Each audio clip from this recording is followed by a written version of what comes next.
Time now for the docket. Susan Rice. Few names from President Obama's administration conjure up more images of skepticism, shadiness, and scandal. So what do we know for sure about the former National Security Advisor? Well, we know that she was quite literally dead wrong about the reason that 4 Americans were killed in Libya. Either she was woefully misinformed, or worst case scenario, she flat out lied. And we know that she, quote, knew nothing about unmasking Trump associates when she appeared on PBS, only to then acknowledge on MSNBC that she did know about the unmasking, but, quote, didn't leak anything to anybody. Now, again, whether that was Rice misspeaking or just plain lying, well, I'll leave that for you to decide. Now, after denying to appear before a Senate hearing to get to the bottom of these questions back in May, Rice has now agreed to testify before the House Intel Committee next month.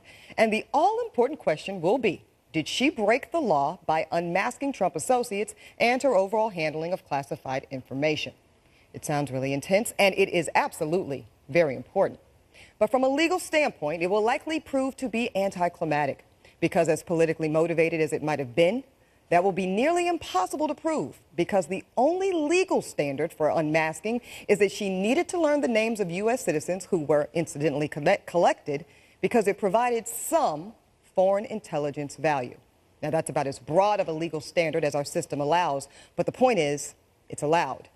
Therefore, absent proof that she actually lied to obtain the information or that she was the actual leaker of the names, her request to unmask the names of Mike Flynn and others was likely inappropriate, I think likely politically motivated, but not illegal. So I'm turning to you, Counselor Mark Levin. How did I do? You did great. Thank you. But to me, the issue isn't the law. Okay. To me, the but that's what they told me. That's what the producers told me. Oh, well. I'm just kidding. Go ahead. They're practicing law without a license. Yeah. Here's the thing. I believe there was domestic surveillance going on. Sure. They went to the FISA court twice. They were rejected the first time. Those are the reports of the media. The second time, they got their warrant.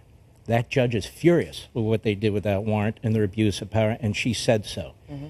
It's not only Susan Rice. Most of the unmasking is done at the request of the FBI. So it's Mr. Comey who needs to testify about this, too. It's Mr. Clapper who needs to testify about this, Mr. Brennan. So the American people can know. The point of Congress is not, as you know, to charge anybody with anything. It's to try and figure out what took place from a legislative perspective. Let's get those people in. Let's get them under oath. Let's find out about unmasking. Let's find out about the whole thing. Because Mr. Nunes, when he saw those documents, he was stunned. By the way, Devin Nunes isn't some right-wing kook. He's sort of a moderate, traditional Republican from California. And when he saw this stuff, he was flipping out.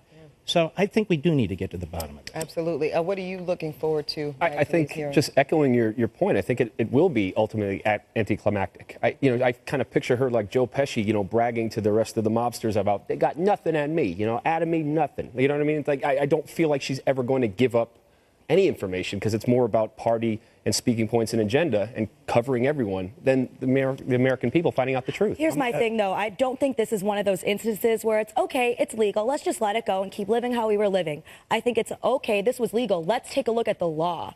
We need to take a look at the fact that this standard is so broad for these officials. They can just go around collecting from whatever candidates they choose and just say, oh, well, I needed that too, and there's no consequence whatsoever. Just because it's somebody that's on their side now, it could be on our side. I don't even know. I mean, of course, I'm not partisan. I'm libertarian. But people that are in Congress need to take a look at this, because right now, this is something that allows corruption to get out of control very easily.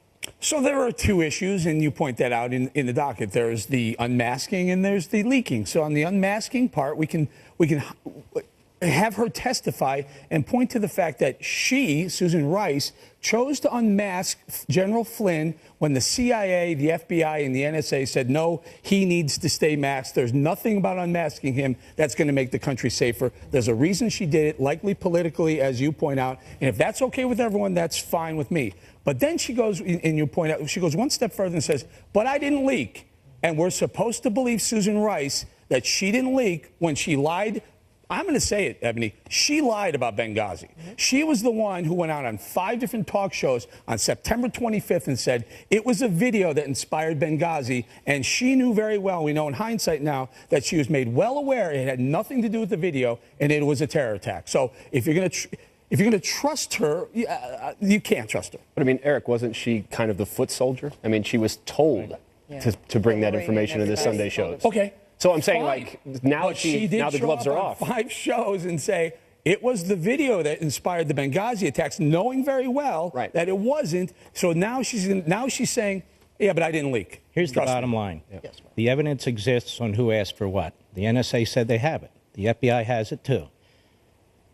One of the committee chairmen said that the FBI is not cooperating with the committee. Said the NSA is cooperating with the committee. And it's not just Susan Rice. No, it's not. It's the others. And I'd like to know, quite frankly, in the president's presidential briefing every day, what information was provided him about FISA court requests and unmasking. Here's why it's important. When you lean on Susan Rice, and maybe she didn't leak, and you lean into her, when she gets a little nervous, when you start tightening the dragnet around her, she'll tell us who actually told her to leak, or who actually did leak.